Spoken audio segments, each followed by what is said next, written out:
Kalau ada kata-kata yang tidak enak, pasti dosa saya ini. Setiap ada ucapan yang tidak enak, yang menghina,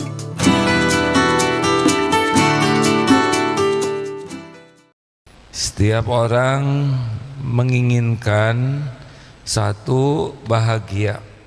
Tidak ada yang ingin sengsara. Yang kedua, mulia. Tidak ada yang mau hina. Yang ketiga, selamat. Tidak ada yang mau celaka. Dan solusinya cuma dua. Satu, apa kunci bahagia dan mulia? Satu, iman. Dua, amal soleh. Berikut ini akan dijelaskan bahwa prioritas terpenting dalam hidup kita ini adalah meningkatkan iman, bukan meningkatkan penghasilan. Karena kalau iman kita sudah semakin kuat, maka kita akan menikmati episode apapun yang ada dalam hidup ini. Jadi kita menderita itu pasti penyebabnya iman kita kurang kuat. Kita akhlak kurang baik, pasti juga iman. Karena makin baik, makin kuat iman, langsung akhlaknya jadi bagus dengan sendirinya.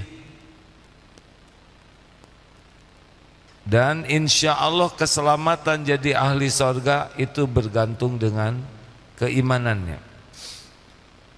Setiap kali bicara akhlak, Rasulullah pasti bicara iman. Man kana yu'minu billah wal yaumil akhir falyaqul khairan aw liyasmut. Barang siapa yang beriman kepada Allah dan hari akhir, hendaklah berkata baik atau diam. Jadi kita bicara itu menunjukkan tingkat keimanan kita. Setiap kali bicara itu terukur ini, orang ini imannya kuat, sedang atau lemah dari perkataan. Jadi kalau ingin mengukur tingkat keimanan seseorang, itu bisa dilihat dari bagaimana orang itu bicara. Makin kuat iman, pasti perkataannya makin terjaga. Karena dia tahu Allah Maha mendengar. Malaikat mencatat ma yalfizu min qaulin illa ladaihi raqibun atid. Setiap perkataan, jangankan hanya kata, setiap huruf didengar oleh Allah, dicatat oleh malaikat, dan pasti ada balasannya. Makin kuat iman, tidak akan sibuk membagus-bagus kata untuk dianggap sebagai orang pintar, dianggap sebagai orang yang jago pidato, tidak sibuk dengan ingin dianggap nasihatnya mendalam, sudah tidak ada urusan dengan penilaian orang. Orang yang imannya kuat, urusannya setiap bicara ingin diterima Allah jadi amal soleh. Sangat beda. Ada orang yang terus bicara supaya orang lain tahu, pujian, mengagumi. Tapi ada orang yang bicara, ya Allah, jadikan perkataan ini adalah amal soleh. Selebihnya orang bisa paham, orang bisa berbuat, orang bisa terinspirasi, adalah pekerjaan Allah Subhanahu wa ta'ala. Maka tidak usah heran orang-orang soleh bicaranya sedikit tapi dampaknya besar. Tapi kita sudah segala dikatakan, tidak ngepek, karena kata-kata kita jangankan untuk orang lain, untuk diri sendiri saja tidak ngepek. La yu'minu ahadukum hatta yuhibba li akhi ma yuhibbu li nafsihi.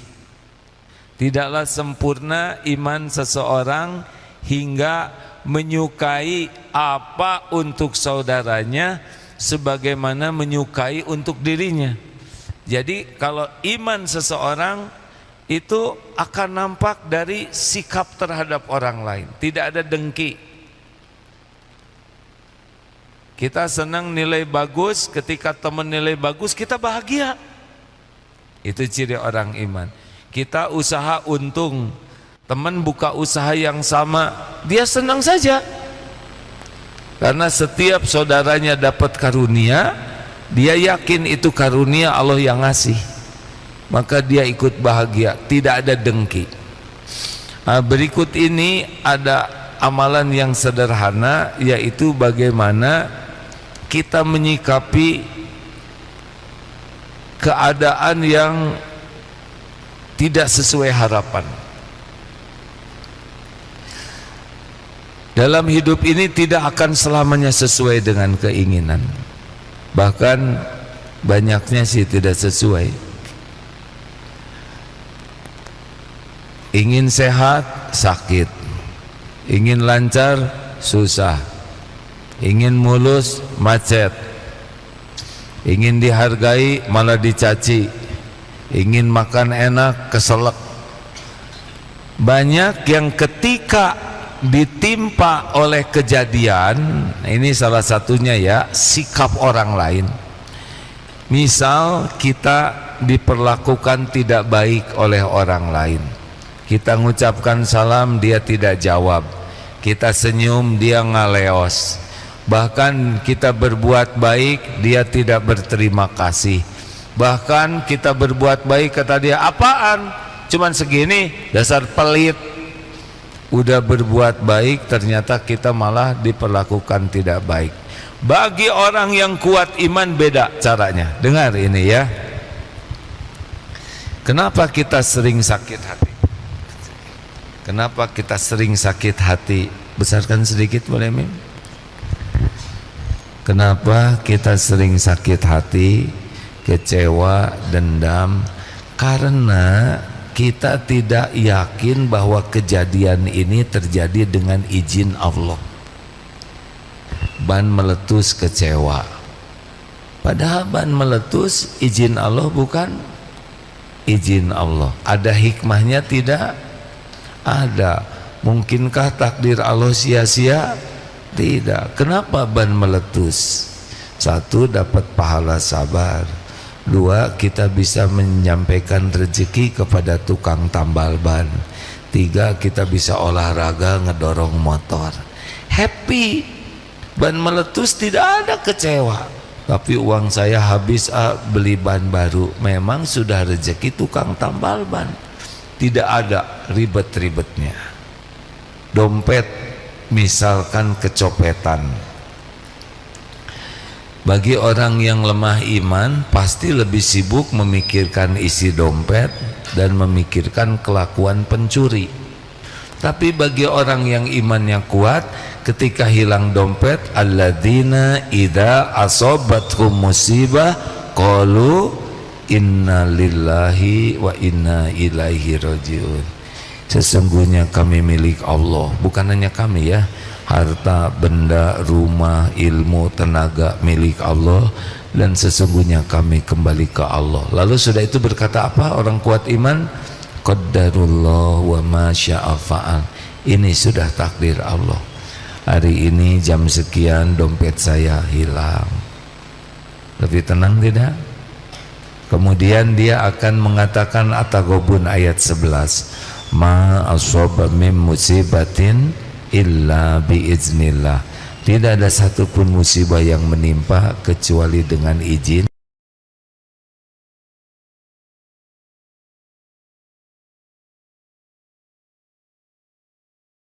memberi petunjuk di hatinya. Wallahu bikulli syai'in alim. Sesungguhnya Allah Maha mengetahui segala sesuatu. Dompet hilang. Orang banyak yang memikirkan ini copet kurang ajar.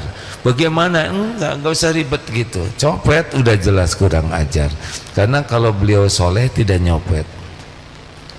Orang yang kuat iman pasti akan merenungkan surat Asy-Syura ayat 30. Wa ma asobakum min musibatin fabima kasabat aydikum wa ya'fu an katsir. Tidak ada satupun musibah yang menimpa kecuali karena perbuatan dosa kita. Nah, bedanya ini. Orang sibuk mikir copet, kita boleh ingat copet melaporkan, tapi kita harus tahu bahwa dompet saya ini hilang dengan izin Allah, pasti ada dosa saya nih. Ya Allah, tunjukkan dosa-dosa yang saya lakukan. Astagfirullah, saya tidak bayar zakat, Mang. Astagfirullah, saya bersedekahnya cuma hari Jumat saja, padahal tiap hari harusnya bersedekah. Astagfirullah, tadi ketika nawar tukang sayur sampai ngejongkeng tukang sayurnya, udah untungnya kecil saya tawar. Astagfirullah, tadi nyobain dukuh habis 10 yang gede-gede tapi beli cuman 1 ons. Astagfirullah, gara-gara dompet hilang. Astagfirullah, gaji pembantu ditahan, malah tadi si bibi disuruh beli daging pakai duit sendiri. Astagfirullah, astagfirullah, astagfirullah. Jadi orang yang kuat iman mah tidak ribet mikirkan dompet, tidak ribet mikirkan copet, tapi mikirkan dosa. Hilang dompet musibah. Nah, orang yang biasanya kecewa, sedih, kalau orang yang imannya kuat, bawaannya tobat. Bagaimana dompet? Ya insya Allah, laporan kartu misalkan diblokir, ya sempurnakan. Tapi intinya adalah tobat. Kalau sudah tobat, tenang di sini. Kalau sudah tenang, nanti bisa melihat pertolongan Allah. Kalau Allah mau kembalikan, dompet itu kembali. Ada jalannya. Apa yang Allah kehendaki pasti terjadi. Ya Allah, di dompet ini ada kartu yang sangat penting. Kalau memang ini copet lagi nggak punya uang sama sekali, mudah-mudahan ini bisa mengantarkan copet ini tobat. Jadikan ini jalan copet tobat. Allah dengar setiap doanya. Tidak ada yang tidak didengar. Makanya beda menghadapinya. Betul? Ini mau cerita suami dulu atau istri dulu nih? Bu, kan? Ibu suka ada masalah di rumah tidak? Mana ini bidadari sorga? Bidadari banyak masalah tidak? Banyak. Berarti belum di sorga ya. Di sorga tidak ada masalah. Belum nikah, orang tua, nikah dong. Perlu dijawab tidak? Tapi saya malu, orang yang yakin ke Allah, hakul yakin, jodoh adalah Allah yang menentukan. Toh ada orang yang orang tua menyuruh, memang wajar orang tua. Tenang, kalau ada kata-kata yang tidak enak, pasti dosa saya ini. Setiap ada ucapan yang tidak enak, yang menghina, yang memojokkan, yang pertanyaannya nyelekit, yang kata-katanya membuat hati ini terluka, orang yang kuat iman tidak ada sakit hati karena lebih sibuk. Ini pasti diundang oleh dosa saya. Setiap musibah mulai gelisah, ada omongan gak enak, ketusuk jarum pentul, tergelincir, batuk, ambeien, kotombe, apapun musibah bentuknya dari yang kecil sampai berat, termasuk yang dipukul, yang di PHK atau di penjara, maka selalu larinya ini adalah, ya Allah, ini dosa saya yang mengundang. Karena tahu musibah ini terjadi dengan izin Allah dan dosa kita yang mengundang musibah itu. Misal ibu dimarah suami, ibu istighfar aja yang banyak, pelan-pelan tapi ya, jangan astagfirullahaladzim. Ya Allah, saya ngaku dari tadi saya jengkel, terus marah, ke anak marah, ke tetangga marah, astagfirullah, dari tadi hanya buka HP aja, sibuk cari online, Quran jarang dibaca. Allah tahu tidak dosa ibu? Allah dengar obrolan ibu? Nanti bisa datang ujiannya lewat siapa aja, bisa lewat suami, bisa lewat anak, bisa lewat orang tua, bisa lewat tetangga. Apapun musibah yang melukai hati, mesti ada dosa di sana. Jadinya bawaannya teh tobat sama bapak. Pulang ke rumah nih bu, uang, cuman segini pak, kayak suami yang lain dong, belikan apa sama, aduh nyesek tidak? Astagfirullah ya Allah, pasti karena dosa saya. Daripada mikirin perkataan istri, lebih baik apa dosa?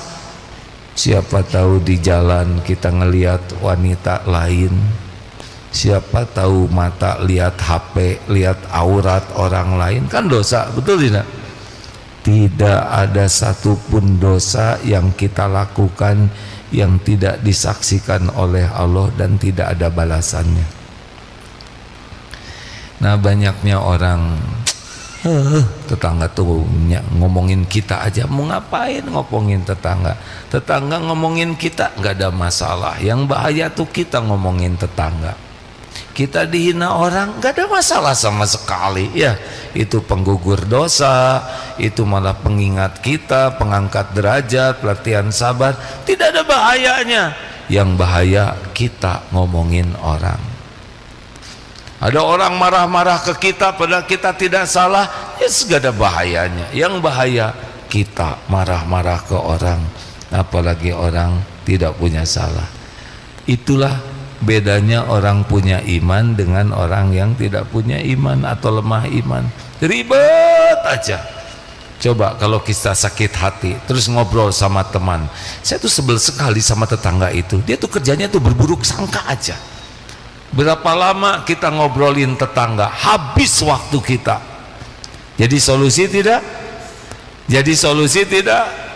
Hati jadi tenang tidak? Gak ada. Lebih baik ambil sajadah, ambil wudhu. Ya Allah, saya terima ujian ini, saya terima kepahitan ini, pasti dosa saya yang mengundang semua ini. Ampun ya Allah, dosa yang sengaja, yang tidak sengaja, yang terang-terangan, yang sembunyi-sembunyi, semua ini diundang oleh dosa. Ampun. Nah, taubat itulah sebetulnya pintu ketenangan. Man lazimal istighfar ja'alallahu lahu min kulli hammin farajan. Kalau kita terus istighfar, minta ampun, satu, kegalauan, kecemasan akan diambil oleh Allah, dihilangkan. Entah gimana, hati teh tenang walaupun masalah masih ada. Kan yang berat dari masalah itu hati tertekan, iya kan? Ada yang masalahnya berat, ada yang mau dihukum mati, ada yang dipenjara. Tapi kalau udah diberi tenang, ya tenang aja. Saudara-saudara kita di Palestina, kita dengar akan ada ancaman, katanya mau dibuat neraka. Kalau udah tenang mah pasti kata-katanya sederhana, qul la yusibana illa ma kataballahu lana huwa maulana wa 'alallahi falyatawakkalul mu'minun. Katakanlah sekali-kali tidak akan menimpa kepada kami kecuali apa yang ditetapkan Allah untuk kami. Dialah Allah pelindung kami dan kepada Allah lah orang beriman bertawakal. Nggak ada yang bisa kejadian tanpa izin Allah. Makanya bawaannya ancaman tobat. Kalau sudah tobat hati tenang. Yang kedua, wa min kulli dhaiqin makhrajan. Nanti ada jalan keluar. Semua masalah itu Allah tahu, semua masalah terjadi dengan izin Allah, dan semua hanya Allah yang bisa memberikan solusi terbaik. Dan janji Allah, kalau kita banyak tobat, ada ditunjuki jalan keluarnya. Makanya kalau lagi sulit apapun, astagfirullah, ampun ya Allah, saya ngaku mata tidak terjaga, astagfirullah, saya buang-buang waktu lihat medsos terus, astagfirullah ya Allah, ngomong tadi pakai bohong, astagfirullah, tadi banyak nyakitin orang, saya gibah, astagfirullah, tadi saya menghina. Periksa terus aja, istighfar. Lihat saja nanti Allah yang ngebulak balik hati. Rezeki nanti Allah yang ngatur, bekal ketemu, nggak akan kemana-mana. Apa yang untuk kita pasti ketemu, apa yang bukan untuk kita tidak akan ketemu. Wa razaqahu min haitsu la yahtasib, dan Allah memberikan rezeki dari tempat yang tidak diduga-duga, berkah dari banyaknya istighfar. Sakit gigi bagaimana? Istighfar, astagfirullahaladzim. Gimana kalau kita tidak salah tapi kita dianggap berbuat salah, bagaimana? Difitnah lah, ada orang yang memfitnah kita. Kita tidak salah tapi dianggap salah, bagaimana? Tenang saja, Allah kan tahu kita tidak salah. Tapi kenapa kok kita difitnah? Dengar ya,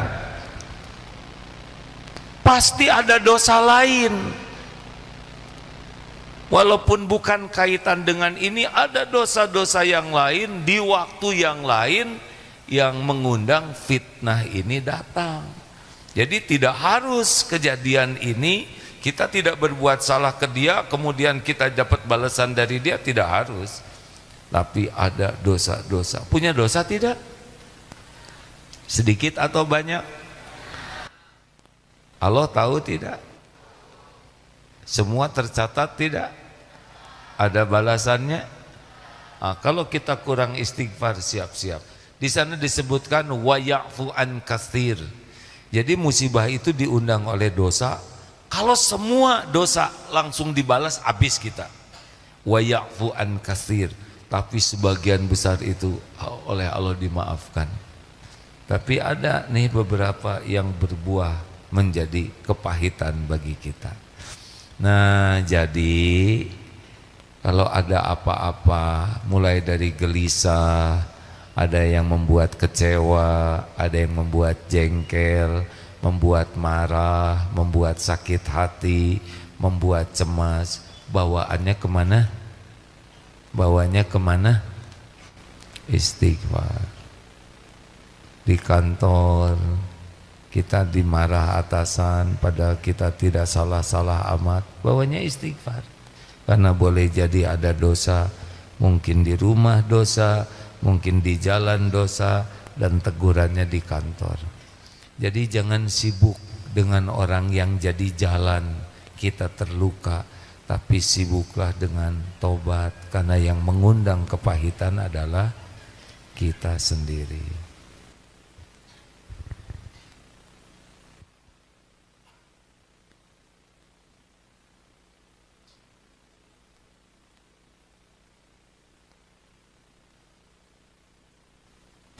Jangan ya nak, kurang baik. Sekarang semua jadi gak dengar. Di pesantren ini kalau ada yang ngobrol, penceramah akan diam untuk menghargai yang ngobrol. Jangan ya nak, sebentar aja. Tidak usah jengkel, betul tidak? Walaupun di sini ada segede gini, telan aja. Namanya juga remaja. Ini paling berat ceramah itu kalau seperti ini. SD ada, SMP ada, pengangguran ada, ibu-ibu ada, sesepuh ada. Membahas urusan orang tua, anak main kayak gitu. Membahas urusan anak, bapak tidur. Jadi beginilah. Intinya adalah ini baru satu aja ya. Orang beriman dengan orang tidak iman beda ngadepin masalah. Kalau orang yang imannya lemah terus marah, jengkel, nyalahin terus aja, capek begitu. Kalau orang yang imannya, walaupun misalnya nauzubillah ya, ini seperti di Palestina, yang terbunuh, ada yang luka, ada yang kakinya buntung, ada yang ditangkap, ada yang dipenjara, ada yang dipukuli di penjara. Kalau tidak ada salah, yakin ya Allah, inilah penggugur dosa, inilah penggugur dosa. Karena Allah mengetahui segalanya. Jadi bawalah setiap musibah, sekecil apapun, sebesar apapun, sehalus apapun, bawanya ke tobat. Ya Allah, ini diundang oleh dosa saya, ampun. Makanya jangan nganggap remeh dosa, karena pasti balik ke kita itu. Nyakitin orang, orang yang disakiti tidak berani balas. Allah tahu tidak? Ada nanti balasannya.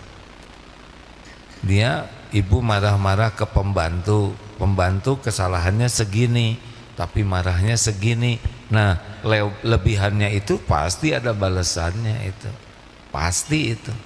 Minimal hidupnya tidak tenang. Misal ya, ada di sini yang suka zolim ke pembantu, marah-marah, nyuruhnya nggak enak. Itu ada balasannya.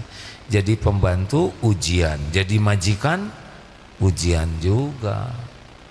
Nah, kalau zolim, marah-marah itu saya dengar kemarin di berita, ada baru 3 hari sudah dimarah, dipukul, kemudian takdirnya ada jalan lari, mulai ditangkap oleh polisi. Itu suami istri yang suka zolim ke pembantunya, itu buah dari kezoliman. Tidak ada yang tidak disaksikan. Makanya selain banyak istighfar, al-muslimu man salimal muslimuna min lisanihi wa yadihi. Udah, jangan ganggu orang, jangan merugikan orang, jangan bikin orang gak enak hatinya. Saya sudah minta maaf tapi saya nggak dimaafkan, nggak apa-apa. Yang penting kita minta maaf. Tapi kalau saya tidak dimaafkan, tenang, orang mau memaafkan perlu waktu. Coupling kita bukan nuntut orang lain minta maaf. Coupling kita adalah kita minta maaf. Kalau kita salah ya, kita minta maaf. Tapi dia tidak mau memaafkan, sudahlah, itu bukan wilayah kita. Fokus untuk memperbaiki diri, fokus lebih banyak zikir, lebih banyak baca Quran, lebih banyak sedekah. Allah yang membulak-balik hati. Nanti pada waktunya memaafkan, celing dibuat menjadi memaafkan. Nggak usah memikirkan orang lain memaafkan kita atau tidak. Penting kita tobat, kita memperbaiki diri, kita memperbanyak amal. Sudah, karena nanti Allah yang membuat bolak-balik hati. Jelas hadirin sekalian? Kita nggak bisa ngebulak-balik hati orang lain. Kalau orang nggak suka ke kita, kita nggak bisa membuat orang suka. Terus saja kita menjadi orang baik sampai nanti Allah yang membulak-balik hati. Misalkan ini ada kemarin yang komplain, anak saya tuh udah nggak mau sholat, kalau ditanya ngebohong, ngomong udah padahal dia belum. Dia juga nyusahin. Gimana? Ini anak menyusahkan, bikin malu, uang habis. Apa yang harus dilakukan oleh orang tua? Tobat. Ampun ya Allah, saya ngaku semua, saya terima ujian ini ya Allah. Anak belum tahu menghormati orang tua. Saya terima ujian ini. Pasti karena dosa saya belum jadi orang tua yang baik. Selama ini saya kurang perhatian, saya belum jadi contoh. Banyak contoh buruk yang saya lakukan.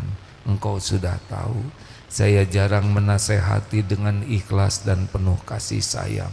Saya menasehati malah dengan kasar dan ketus. Astagfirullah. Ya Allah, saya belum sungguh-sungguh memberikan pendidikan terbaik. Saya jarang mendoakan anak dengan tulus. Lebih baik tobat. Allah tahu ini orang tua tobat. Allah dengar suara orang tua ngaku. Allah tahu hati orang tua nyesal, sedih. Allah lihat air mata berlinang menyesali dosa. Tidak ada yang disia-siakan. Nanti ada waktunya. oleh Allah dibalikan hati anak dengan caranya. Mungkin anak tiba-tiba punya teman yang baik, mungkin ada yang ngajak ke pengajian jadi baik, Allah yang ngatur. Tidak ada yang bisa membulak-balik hati, tapi pintunya adalah ngaku dulu, kitalah yang berdosa. Orang tua saya itu galak sekali sama saya, udah tobat aja. Siapa tahu kita lebih banyak melihat kekurangan orang tua daripada kebaikannya. Siapa tahu kita jarang berterima kasih kepada orang tua. Hanya kesalahan dan kekurangan orang tua aja yang kita pikirkan. Padahal di rahim kita sudah membebaninya 9 bulan, mual, muntah, melahirkan, mempertaruhkan nyawa. Segala perjuangan yang kita sendiri tidak tahu bagaimana pengorbanan orang tua kepada kita waktu kita bayi, waktu kita balita, waktu nyekolahkan kita. Tapi orang tua, gak usah ngomongin kekurangan orang tua, gak ada gunanya. Tobat, kita belum jadi anak yang tahu bakti, tahu balas budi. Sudah, minta ampun terus, berbuat baik terus, doakan yang banyak, nanti Allah yang ngebulak balik hati orang tua. Sama suami istri juga, gimana ya secaranya supaya istri saya tuh sabar. Capek mikirin itu. Lelaki gak usah banyak mikirin, boleh kepikir tapi kita enggak bisa. Kita aja duluan. Ku anfusakum wa ahlikum naro. Kita aja terus perbaiki diri. Ampun ya Allah, saya ngaku saya belum jadi suami yang baik, belum jadi contoh, belum bisa menasehati dengan bijak. Saya ini beda antara perkataan dengan perbuatan. Ampun ya Allah, saya masih ketus. Saya periksa, habiskan itu dosa dengan tobat. Ya, perbaiki diri. Ingin istri sopan, kita paling sopan. Ingin istri memaafkan, kita memberi maaf. Pokoknya apa yang ingin terbaik, ada pasangan hidup, baik pada suami ataupun istri, adakan aja pada kita. Dan kita nggak bisa mengubah siapapun. Yang membulak-balik hati adalah Allah. Tobat yang banyak, bicara akhlak yang terus perbaiki. Sing sopan, sing lembut, siapa aja nih. Mau istri duluan yang sadar, suami duluan yang sadar, udah nggak usah saling menuntut. Suami itu dong harusnya sabar, istri yang nggak sabar, nggak ada beresnya. Makin kita fokus orang lain yang harus berubah, makin susah berubah. Karena kita akan jengkel. Kita aja yang berubah, Allah melihat. Tapi perubahan kita itu diniatkan mencari ridho Allah. Perkara nanti keluarga berubah, itu nanti Allah yang ngebulak balik hati. Jadi selain kita perbaiki diri, kita perbaiki cara bicara, cara berkomunikasi, akhlak kita. Khairukum li ahlihi. Sebaik-baik kamu yang paling baik ke keluarganya. Sebaik-baik kamu yang paling baik ke istrinya. Wanita itu kan menurut Rasul dibuat dari tulang rusuk yang bengkok, yang paling atas nih. Kalau dikerasin patah, dibiarin tetap bengkok. Jadi dibagaimanain? Ya kitanya tobat, perbaiki diri, nanti Allah yang ngerubahnya. Begitu. Ini contoh anak ke orang tua udah, orang tua ke anak udah, ini ke istri, istri ke suami. Pendek kata, sibuklah jadi orang yang ingin disukai Allah. Selebihnya Allah yang menyelesaikan masalah kita, bukan kepintaran kita. Dalilnya apa? Wa may yattaqillaha yaj'al lahu makhrajan. Barang siapa yang bertakwa, baginya jalan keluar dari persoalan apapun. Maka jangan bebani pikiran dengan jengkel, kecewa, sakit hati memikirkan orang lain, tetangga, siapa. Terus ke dalam PDLT, perbaiki diri, lakukan yang terbaik, sing ikhlas. Kok saya udah tobat belum berubah juga? Udahlah, ada waktunya. Ya, saya sudah berusaha memperbaiki diri, tapi kok saya nggak dihargai, berarti nggak ikhlas. Kita memperbaiki diri bukan supaya orang lain menghargai, kita memperbaiki diri supaya Allah menyukai kita. Jelas Bu? Ibu, jelas tidak? Jadi kalau suami marah-marah, apa yang mau ibu lakukan? Marah lagi, ya terserah ibu ya. Nah, saya harus istighfar nih, astagfirullah. Bu, kalau suami negur ibu, apa yang ibu lakukan?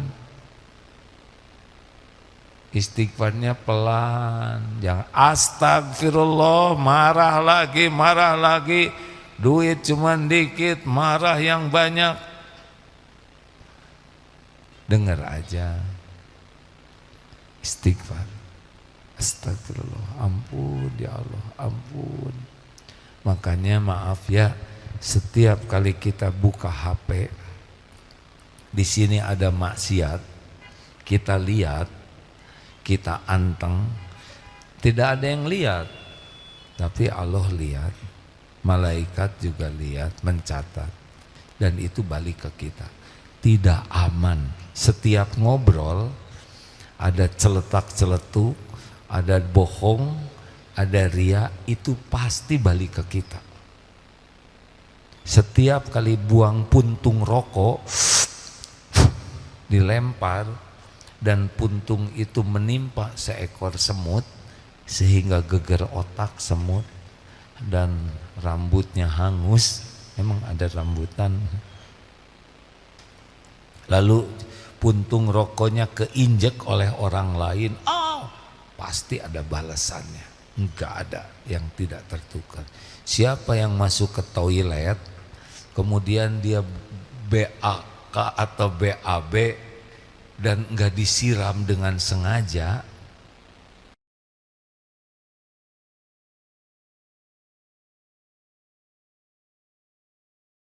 gampang bagi Allah. Benar ya, tidak ada yang tersembunyi bagi Allah.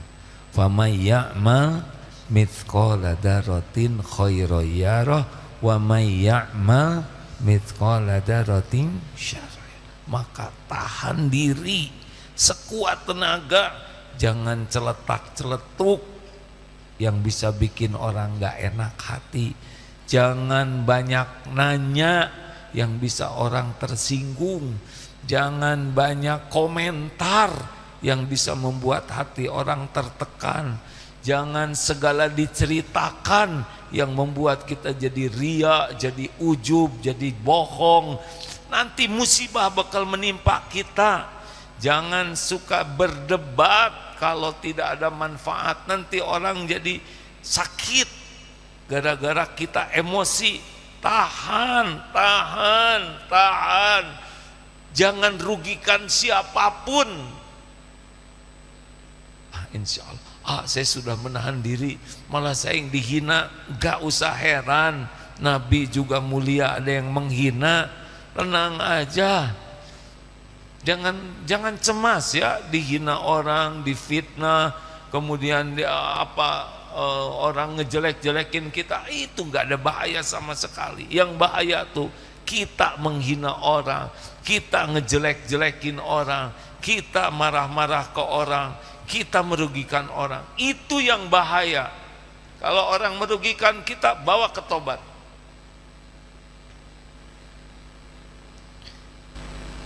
Semangat tidak nih dengarnya, kayak pada dalam gini mikirnya. Sama di mana-mana bakal ada kejadian. Ini turun dari sini nanti keluar juga ada aja ya. Sendalah yang nggak ketemu ada sih, cuman nggak tahu siapa yang make. Adalah mau nyebrang tiba-tiba begitu, mau parkir keluarnya susah. Atau tiba-tiba ada orang yang naikin motor kita karena merasa sama. Ada aja kejadian tuh ya. Mau makan tiba-tiba kepedesan. Apa aja nih bekal banyak ini. Sampai malam nanti bawa ke istighfar.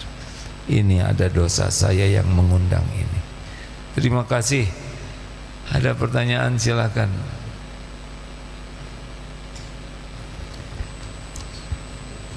Mau tanya Bapak? Silakan.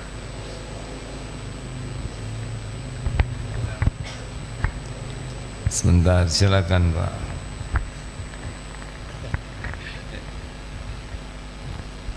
Bismillahirrahmanirrahim. Assalamualaikum warahmatullahi wabarakatuh. Bersyukur kita semuanya hari ini ketemu lagi dengan Ustadz Agim. Yang pertama mohon doanya Agim, insya Allah 1 tahun lagi saya pensiun. Ya. Didoakan apa Pak? Mudah-mudahan pensiun saya berkah Pak. Bagus.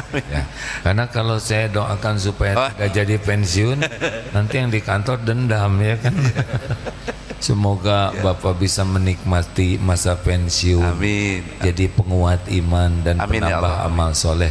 Amin. Saya mendoainya 2 Pak. 1 supaya iman Bapak makin kuat. Amin. Dan semoga masa pensiun dipenuhi dengan amal soleh. Amin. Amin. Karena cuman itu yang bisa membuat Bapak bahagia. Amin. Amin. Ya. Ya. Cukup itu aja.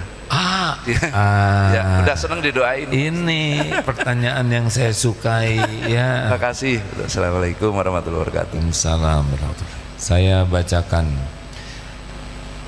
Assalamualaikum AA, saya seorang akhwat berusia 33. Beberapa tahun terakhir ini saya mendapat banyak tekanan, bahkan nyinyiran dari lingkungan karena belum menikah. Bahkan sampai hubungan saya dan ayah saya menjadi renggang karena beliau merasa khawatir dan malu karena anak perempuannya belum menikah. Saya dilangkahi adik laki-laki saya menikah, tapi saya ridho dan bahagia untuknya. Mohon solusi dan petunjuknya karena saya ada rasa takut dan trauma bila melihat pernikahan orang tua saya sendiri. Namun di sisi lain saya juga sangat ingin menikah. Banyak orang bahkan orang tua saya sendiri sempat percaya bahwa saya dihalangi jin penghalang jodoh. Emang ada? Saya tidak percaya dan hal tersebut membuat saya terpuruk. Apakah ada hal seperti itu? Sementara saya percaya Allah menjaga diri dari hal yang demikian. Semua orang ada coupling ujiannya masing-masing. Ya, ingat hidup ini sedang menunggu jemputan.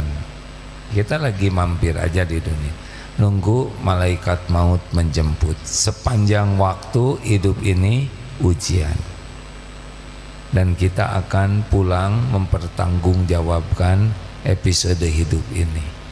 Nah, ada yang jodoh itu sepenuhnya Allah yang menentukan, hanya Allah ya. Kapan, di mana, hanya Allah. Ada yang baru kenal udah ujuk jodoh. Ada yang udah kenal lama enggak jadi. Ada yang di sini jodohnya di luar negeri.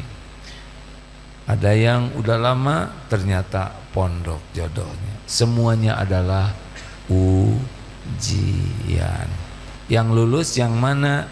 Yang semakin dekat dengan Allah, makin yakin ke Allah, makin banyak amal soleh, dia akan kuat. Terlepas nanti dikasih jodoh di dunia atau di akhirat, tapi kalau iman makin kuat dan amal makin bagus, dia akan bisa menjalaninya. Kepada ini yang bertanya, sikap orang tua, kita jangan berpikir begini, orang tua harusnya mengerti dong keadaan saya. Itu nggak akan jadi solusi. Harusnya bapak ibu mengerti saya juga udah menderita. Nggak boleh gitu. Karena makin menuntut orang lain berubah, memahami kita, makin tertekan kita. Di balik kita yang memahami, oh saya paham kalau orang tua ingin saya cepat menikah. Oh saya mengerti karena orang tua ingin saya bahagia. Makin bisa memahami, makin rendah. Sama keluarga juga ya. Oh ya, saya paham. Suami saya itu lahir dari lingkungan seperti ini, dididiknya seperti itu, ilmu agamanya baru segini. Makin memahami, makin bisa tenang. Makanya jangan ingin orang lain memahami kita. Kita yang berusaha memahami orang lain. Ada cerita di sebuah kereta, anak kecil nangis terus, nangis, dipegang oleh bapak-bapak, sampai orang-orang di kereta itu, Pak, itu anaknya dong, jangan biarin nangis terus. Ya ini juga sudah, kami terganggu nih, bising, kami nggak bisa istirahat. Ya coba tuh anaknya suruh diam. Nah, sampai suatu saat bapak ini minta maaf ya, penumpang, bapak-bapak dan ibu-ibu sekalian, saya mohon maaf, anak ini mengganggu. Mungkin anak ini sudah firasat, kami sedang menuju ke kota, ibunya meninggal. Dengan mendengar ibunya meninggal, itu berubah semua yang ada itu. Oh, ini anak nangis karena mungkin udah ada rasa ibunya meninggal. Berubah, tidak ada yang berani marah. Kenapa? Karena sudah paham. Ketika kita memahami, kita akan lebih bijaksana. Ketika kita ingin dipahami, kita emosional. Satu ya, jadi pahami orang tua. Bukan niat jelek, orang tua ingin anaknya punya mantu. Tambah lagi orang tua kan kadar imannya beda-beda, pengetahuan agamanya juga beda-beda. Pahami, kita tidak bisa menuntut orang melakukan yang di luar kemampuannya. Udahlah, pahami saja. Pahami, orang yang paling bisa memahami cenderung akan lebih bijaksana. Dua, bagaimana trauma? Misalkan ini orang tuanya pisah, terus anak jadi trauma. Setiap orang punya kapling takdir masing-masing. Ma asaba min musibatin fil ard, tidak ada satupun musibah yang menimpa di bumi, wala fi anfusikum, juga pada dirimu, illa fi kitabim min qabli an nabra'aha, kecuali sudah tertulis di lauh mahfud sebelum kami mewujudkannya. Inna dzalika 'alallahi yasir, sesungguhnya yang demikian itu mudah bagi Allah. Jadi ada yang dengan pisah jadi pada dekat dengan Allah. Jadi ada rahasia Allah di balik setiap orang. Makanya jangan sibuk menilai orang lain. Kalau kita takwa, kita akan ditolong oleh Allah. Karena kita ngebanding-banding ke orang, tiap orang kaplingnya beda-beda takdirnya. Benar? Ada yang meninggal di lift, nggak mau naik lift. Mau naik tangga, ternyata ada berita meninggal di tangga. Kita jadi nggak naik tangga. Mau naik helikopter, ya. Baru juga mau naik helikopter, ada berita helikopter jatuh. Jadi kita nggak bisa bergerak. Mau bikin usaha itu juga bangkrut, jadi nggak usaha, ya nggak. Mau sekolah, mau masuk SD itu juga dikeluarin, jadi nggak sekolah. Nggak bisa begitu. Tiap orang punya kapling takdir masing-masing. Asal kita dekat dengan Allah, kita akan ditolong mendapatkan yang terbaik. Udah, bagaimana dengan jin? Udah baca surat Al-Baqarah aja,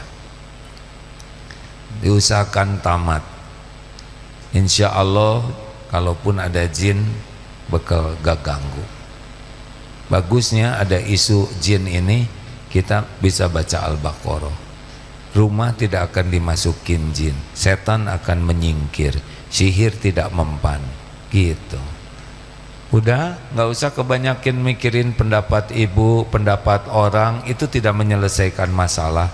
Pikirkan aja tiap waktu makin disukai Allah. Mumpung belum ada suami, puas-puas berbakti ke orang tua, puas-puas belajar, puas-puas ibadah, mumpung belum dititipi suami, bisa beragam ibadah leluasa. Ya kalau udah suami, udah beda lagi, harus ada izin, harus berbagai kewajiban lainnya. berbaik sangka ke Allah ya. Dunia cuman mampir saja, nggak lama kok. Ini sepertinya mewakili banyak penanya ya. Terakhir, Pak itu duluan ngacu nggak apa-apa ya. Silakan.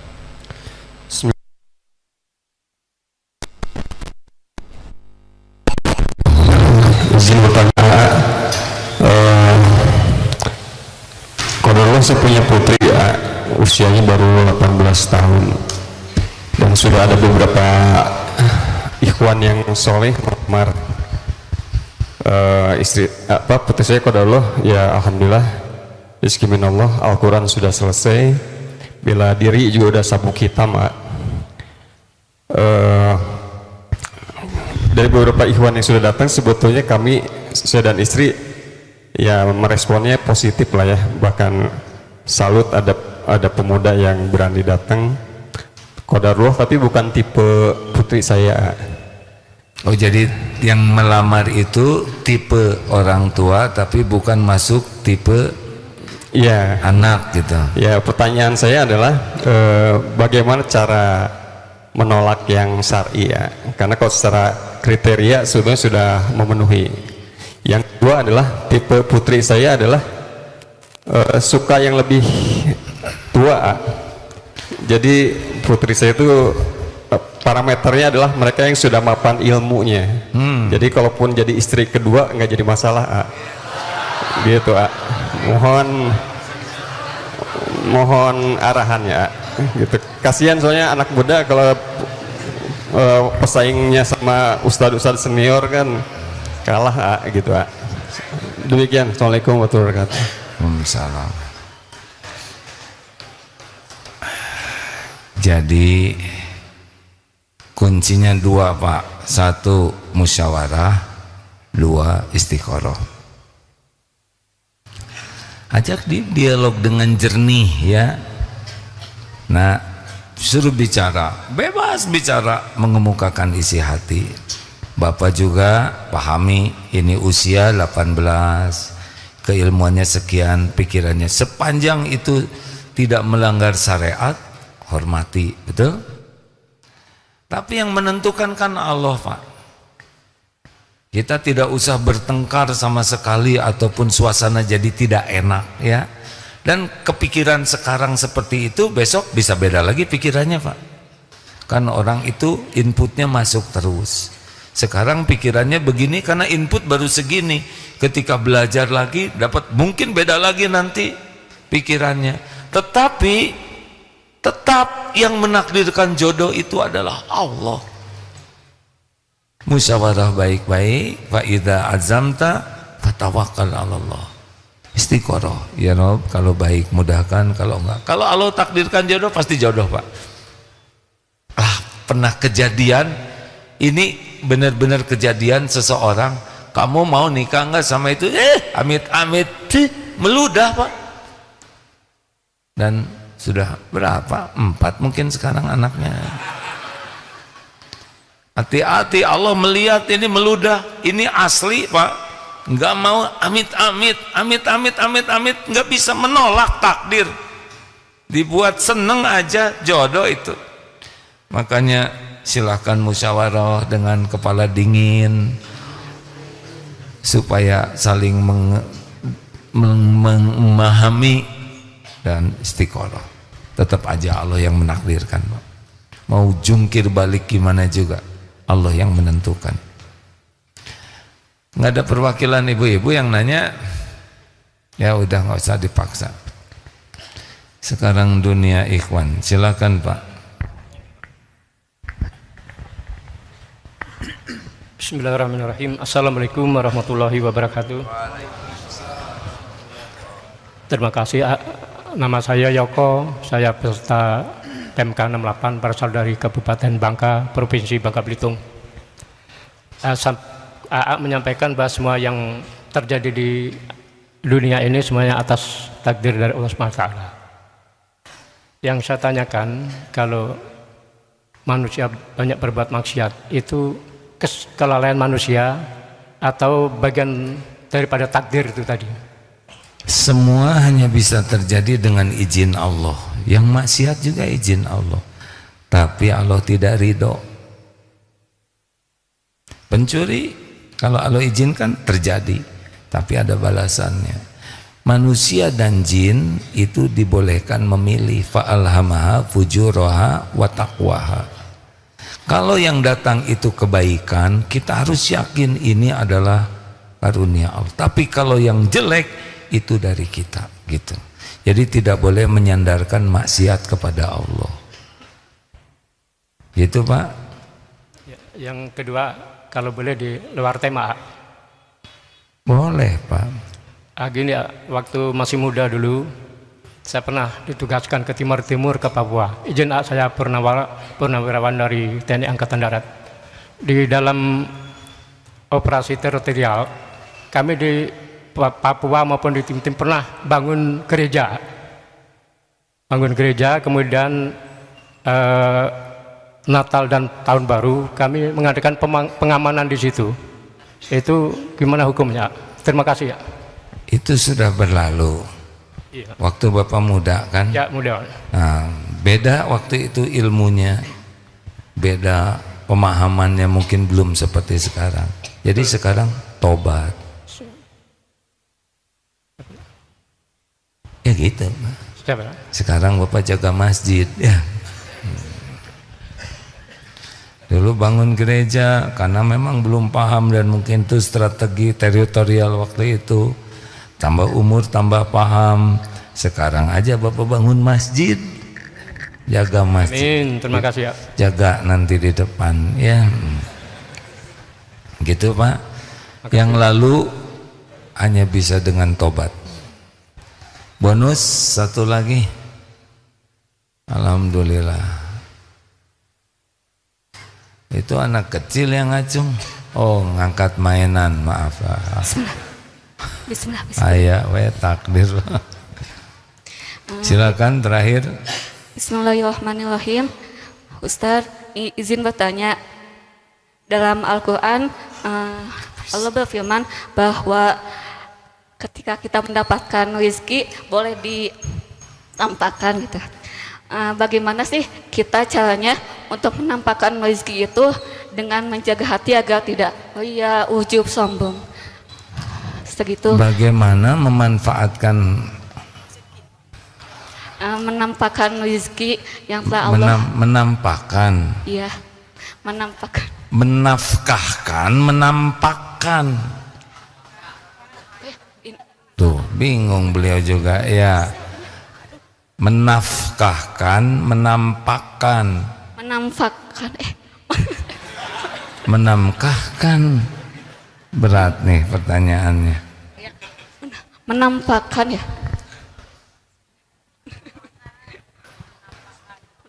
Menampakkan. At-tahadus binikmati rabbika fa'addis. Itu harus mendarah daging dulu pada diri kita bahwa ini milik Allah. Baru kita bicaranya nanti pakai rasa. Oh, itu rumahnya bagus, alhamdulillah ya, semuanya titipan Allah dan rumah ini juga ujian dari Allah. Doakan supaya kami bisa selamat gitu. Wih, mobilnya bagus. Ya ini adalah milik Allah, titipan Allah, ujian dari Allah. Harus yakin itu adalah milik Allah, amanah Allah, ujian dari Allah. Jadi kita udah enggak ada rasa mau pamer. Tapi bicara itu harus dari keyakinan, jadi ada ruhnya. Kan, oh ini titipan Allah, saya bersyukur sebagai ahli takwa. Lebay yang. Kan ada yang merendah untuk mengangkat diri. Saya sih orang bodoh pas saat mustajab. Jadi bodoh asli. Enggak usah nyebut bodoh-bodoh demi dinilai orang. Saya fakir ilmu. Kalau kita bicara itu agar orang kagum ke kita, kita rendah hati, itu lebih bahaya. Lebih baik nggak usah bicara begitu.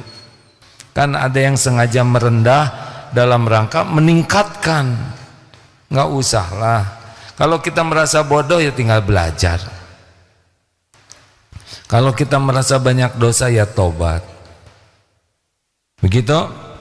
Terima kasih hadirin sekalian, pengumuman siap-siap bulan Ramadan bagi teman-teman yang akan ikut HTR Halaqoh Tahfidz Ramadan dari tanggal 26 Februari sampai 19 Maret. Ini tahfidz Ramadan di Masjid Darut Tauhid ini ya. Programnya 22 hari. Terima kasih semua tamu, Bapak Ibu yang baik.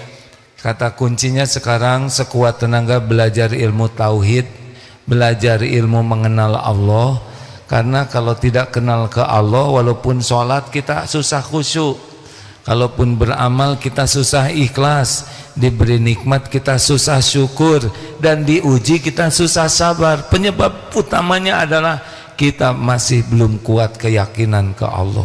Harus belajar, harus minta ke Allah, dan harus sungguh-sungguh berusaha riadoh mengamalkannya. Ndut, terima kasih Ndut. Ini ada Ndut, mana mikrofonnya tolong dipinjamkan.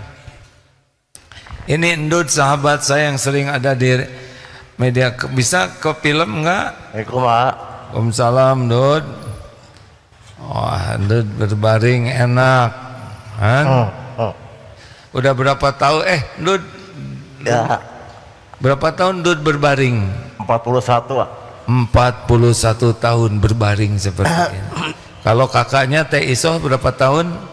Beda 50-an. 50 tahun Isoh. Udah 50 tahun berbaring.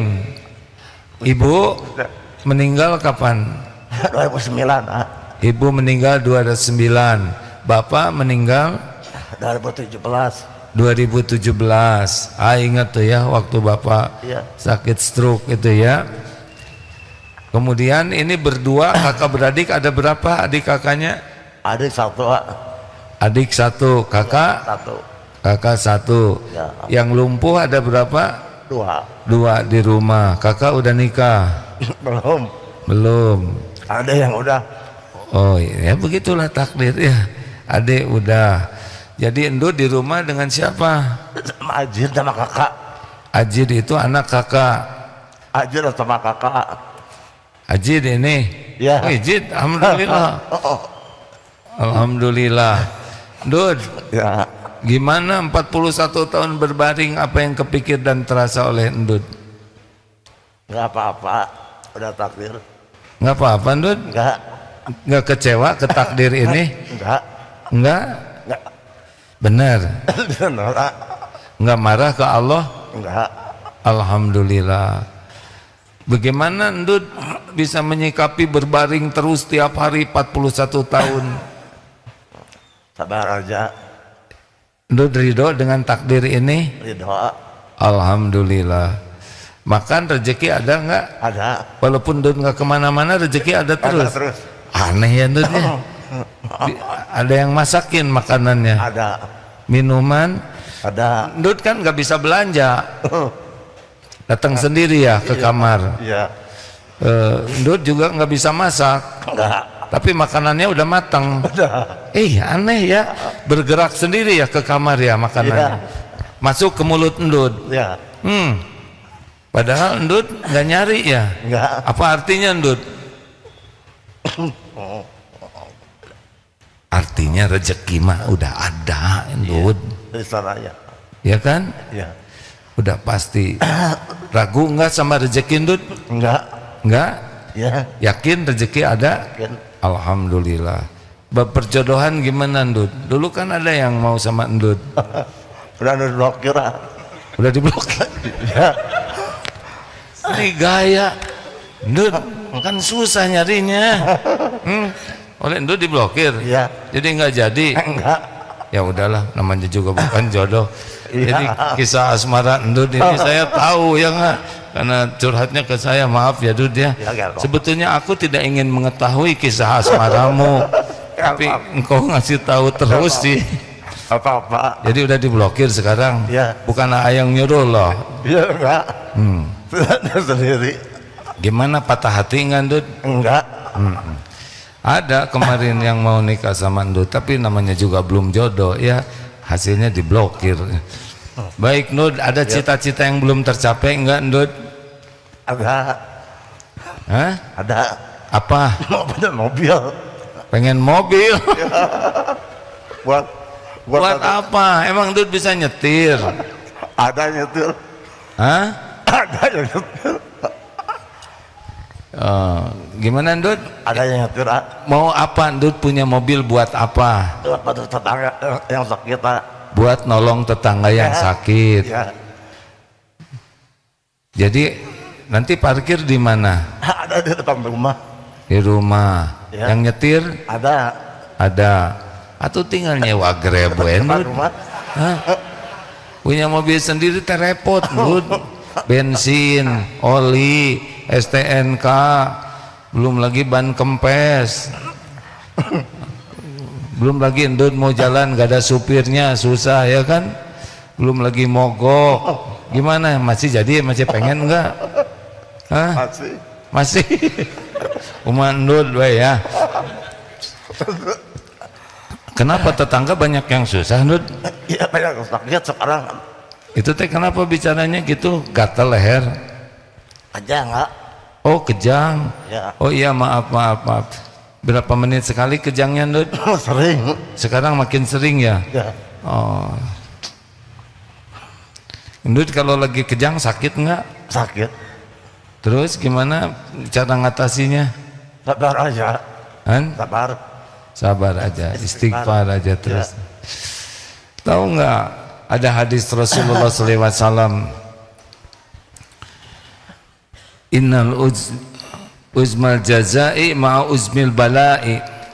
Sesungguhnya besarnya pahala sebanding dengan besarnya cobaan, bala. Jikalau Allah mencintai suatu kaum, ibtalahum, Allah memberikan bala kepadanya. Faman rodiya falahu ridho. Barang siapa yang ridho kepada yang Allah takdirkan, Allah ridho kepadanya. Barang siapa yang marah, maka Allah marah. Ada hadis lain, nanti di akhirat nanti akan ada orang yang di sorganya tuh tinggi sekali, sampai orang-orang heran, bagaimana? Inilah yang disebut ahlul musibah, yaitu yang hidup di dunia itu bagian diuji kesusahan, susah aja, dapat uang susah, bekerja susah, bergerak susah, belum lagi direndahkan orang, dihina orang, pokoknya bagian takdirnya susah. Tapi dia jalanin ini dengan ridho sehingga habis dosa-dosanya, sampai surganya tuh tinggi sekali, sampai orang-orang tuh, duh kalau tahu begini saya mau hidup di dunia digunting-gunting. Saking betapa kepahitan itu akan berbuah keadilan Allah di akhirat nanti. Duh, sing sabar tambah sabar. Maaf saya ngajarin sabar ya Ndut ya. Ndut udah lebih sabar dari saya. Ya. Ingat aja sorga terus Ndut, mudah-mudahan Allah ngasih sorga yang sangat tinggi nanti. Kalau Ndut ke sorga ingat-ingat sama AA ya Ndut. Ndut, ingat sama AA. Tapi sebelum ke sorga juga ingat, doakan ya Ndut. Daripada Ndut di rumah dia, mending doain AA ya. Alhamdulillah.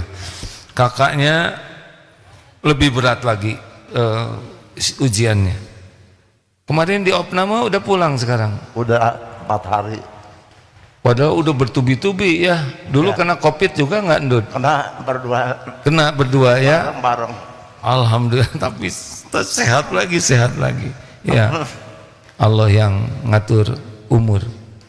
Terima kasih ya Ndut. Ya, sudah menginspirasi. Terkabul kan kesini Ndut? Ya. Makasih ya. Ya sama-sama. Ajid. Apa kabar Jid? Alhamdulillah baik Kak. Ajid SSG dulu? Enggak. Belum ya? Belum. Kuliah udah selesai? Alhamdulillah udah. Jadi di wisuda waktu itu? Oh, waktu itu waktu COVID enggak? Oh enggak jadi? Jadi Zoom lewat. Oh lewat Zoom. Kenapa Ajid ngurus Kang Ndut terus Jid? Dari SMP A. Dari SMP? Ya. Dari bapaknya masih ada. Dari bapaknya masih ada sampai sekarang. Kenapa Ajid mau ngurus? Kan segala hal diurus oleh Ajid ya. Segala hal kan? Ya. sampai yang pribadi-pribadi. Gimana Jid? Apa yang mendasari Ajid mau begini? Ya Ajid menerima kekurangan Kang Ndud dan memberi Ajid motivasi lah agar tetap sabar. Ajid kenapa bisa mau ngurus Ndud? Ya ridho sama Ya. orang tua. Masya Allah. Ada aja takdirnya. Ajid beruntung bagian ngurus, Ndud beruntung bagian diurus, ya kan? Sing ikhlas ya Jid? Ya. Ngajarin ikhlas, saya juga belum tahu ikhlas ya kan. Terima kasih Jid. Katanya Ajid suruh nyari kerjaan Ndud. Ya cari kerjaan lah. Nanti Ndud siapa yang ngurus? Ada orang tua. Ada. Oke, udah Ajid kerja di sini aja di Darut Tauhid ya. Alhamdulillah, makasih. Ya. Bismillah. Ini ada ketua yayasan, jahat nanti yang mana aja, ya. Ya makasih ya. Terima kasih, bukti walaupun 41 tahun rezeki tetap ada, yang ngurus tetap ada, tempat berteduh ada, yang naksir juga ada, cuma diblokir oleh Ndud. Saya nggak tahu kasusnya apa, nggak mau tahu juga, maaf ya Ndud ya. Pokoknya mah semoga saya bersahabat dengan Ndud ini setiap hari. Yang paling rajin nge-WA Ndud, dia nggak A, cuman sehuruf lagi A, ya udah Dud ya kan. Saya nggak bisa sehuruf, minimal 3 Dud gitu ya. Maaf ya Ndud. Alhamdulillah enak, banyak sahabat. Ini siapa? Agus. Mana Agus? Oh, ini juga sahabat saya di sini. Susah juga bicara, maaf. Agus. Semangat Gus.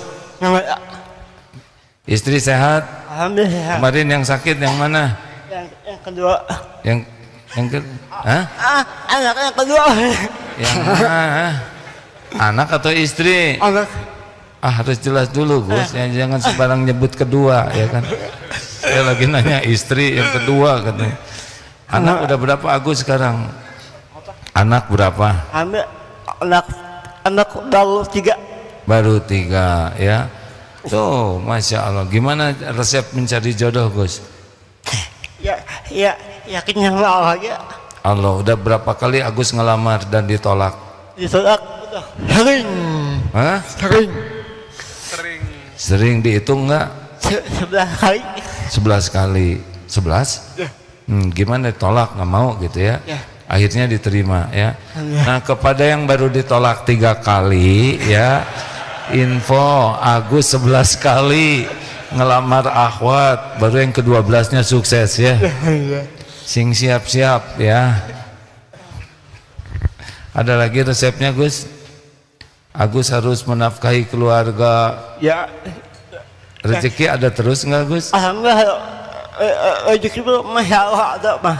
Ada aja ya. Ada aja. Anak sakit juga ada lagi rezekinya. Masya Allah. Yuk itu sekarang aku mencoba untuk dapat jualan. Apa? Jualan. Sekarang jualan Agus. Ya. Jualan apa? Biskuit. Bihun. Biskuit. Biskuit. Oh. Maaf ya, saya kurang fokus, jauh pisan tina biskuit jadi mihun. Saya yang salah. Agus maafin ayah, kurang fokus barusan. Alhamdulillah. Saya ketemu Agus dulu di mana Gus? Di Tol Pasteur. Di Tol Pasteur. Agus lagi kerja, yaitu Tukang parkir. Parkir berat sekali ya kan, jalan susah, bicara susah, ngatur parkir, tapi mau orang diatur oleh Agus ya, mau. Nah, saya juga lihat ini perjuangan Qadarullah. Sekarang kerja di sini ya, bagian apa Agus? Bagian Tenang. staf operasional cottage. Staff operasional cottage ya, alhamdulillah. Tuh kan keren ya, staff operasional cottage, bahasa Inggris wungkul loh Gus ya. Staff operasional cottage ya. Bagus, cukup rezeki mah ya Gus ya. Cukup. Alhamdulillah. Ini bersahabat dengan saudara-saudara kita yang diberikan kekhususan ini, perintah Rasul. dan sangat melembutkan hati. Di sini banyak teman-teman yang diberi kekhususan. Makanya kalau diberikan kelebihan fisik tapi lemah keyakinan, stres, ini kita sudah didatangkan oleh Allah yang secara fisik terbatas tapi keyakinan insya Allah kuat, bisa menikmati hidup ini. Allahumma salli ala Sayyidina Muhammad wa ala alihi wa ashabihi ajma'in. Ya Allah, berkahi majlis ini ya Allah. Ampuni seluruh dosa kami, hapuskan seluruh aib kami. Ya Allah, ampuni kami masih sering berburuk sangka kepadamu. Ampuni kami banyak sering tidak ridho dengan takdirmu. Ampuni kami jarang bersabar ketika ujian harus kami jalani. Padahal setiap ujian adalah tanda kasih sayangmu, pasti baik. Ampuni ya Allah, betapa banyak nikmat darimu yang tidak kami syukuri. Bahkan ampuni betapa banyak nikmat darimu yang kami gunakan untuk berbuat dosa, berbuat maksiat. Astagfirullah. Ya Allah, ampuni kami jarang berbakti kepada orang tua. Ampuni kami belum bersungguh-sungguh menjaga amanah keluarga. Ampuni semua dosa yang sengaja, yang tidak sengaja, yang terang-terangan, yang sembunyi-sembunyi, terutama dosa yang berulang-ulang padahal kami tahu itu dosa. Allahumma inna nas'aluka taubatan nasuha wa taubatan qablal maut wa rahmatan indal maut wa maghfiratan ba'dal maut. Allahumma hawin alaina fi sakaratil maut. Allahumma inna nas'aluka husnal khatimah wa na'udzubika min su'il khatimah. Allahumma ighfir lil mu'minina wal mu'minat wal muslimina wal muslimat al ahya'i minhum wal amwat. Allahumma ansur ikhwanana fi Filastin. Tolonglah saudara kami di Palestina ya Allah. Engkau menyaksikan segala-galanya, hanya Engkau penolong yang maha perkasa. Tiada pertolongan kecuali hanya darimu. Engkau menyaksikan segala-galanya dengan sempurna ya Allah. Kuatkan iman saudara kami, sempurnakan ikhtiarnya, perjuangannya ya Allah. Bebaskan dari kaum zalimin. Mudah bagimu ya Allah. Semua makhluk zalim, makhluk yang ada dalam genggamanmu, cerai-beraikan kekuatan musuh-musuhmu ya Allah. Luluh lantakan, cerai-beraikan segala kekuatannya, dan muliakan orang-orang yang bertakwa. Rabbana atina fid dunya hasanah wa fil akhirati hasanah wa qina azabannar. Amin ya Allah ya rabbal alamin. Sallallahu alaihi wasallam Muhammad. Terima kasih hadirin, banyaklah istighfar sebanyak-banyaknya. Insya Allah hati tenang, pertolongan datang dan tidak diduga-duga. Terima kasih. Assalamualaikum warahmatullahi wabarakatuh.